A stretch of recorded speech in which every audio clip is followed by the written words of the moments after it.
শুরু হয়ে গেছে আয়োজন। যেহেতু আমাদের বাড়িতে সরস্বতী পুজো কালকে, সেহেতু আজ এই যে ডেকোরেশনগুলো সেগুলো করে নিচ্ছিলাম। আর হলুদ কালারের বস্ত্র খুঁজে পেয়েছি। আমাদের শোনা কথা যে সরস্বতী ঠাকুর হলুদ আর সাদা রঙের ড্রেস পরে। তো যাই হোক, তো আমি এই বস্ত্রটা পেয়ে গেছিলাম, যাই ডেকোরেশন করে দিয়ে আমি আঁকি উকি করতে বসে গেছিলাম, মানে আলপনা দিচ্ছিলাম। তো আমি আমার মতো করে আলপনা দিয়েছি। খুব ভালো হয়নি জানি, তবুও চেষ্টা করেছি। কোনোদিন তুলি দিয়ে খড়ি মাটি দিয়ে দিইনি, আজ ফার্স্ট টাইম দিলাম। প্রতিবার মায়েদের মতন করেই হাতে করেই দিয়েছি।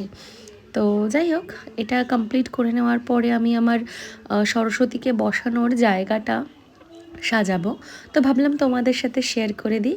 আর এইগুলোর পুরো আয়োজনের কারণই হচ্ছে আমার বাচ্চারা, আমার যে সমস্ত ছাত্রছাত্রীরা কাল আসবে। তো যাই হোক, তো আমার বাচ্চাদের জন্যে তো আমাকে সাজাতেই হবে। ওরা তো প্রচণ্ড এক্সাইটেড ছিল, ওরা তো বলছিল যে ম্যাম আমরা এসেই করে দেবো।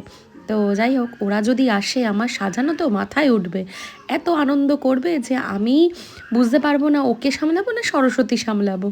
যাই হোক, তো আমি চাই ওরা আসুক, আনন্দ করুক, আর তোমরাও ভালো থাকো। মা সরস্বতী একটু কিউট কিউট দেখতে আমি নিয়ে এসেছি।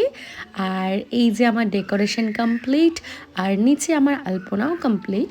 তো কেমন হয়েছে তোমরা বলো। আর কালকের ভিডিওতে আমি আমার বাচ্চাদের সাথে তোমাদের অবশ্যই মিট করাবো। তো ভালো থেকো, মা সরস্বতী সবাইকে ভালো রাখো।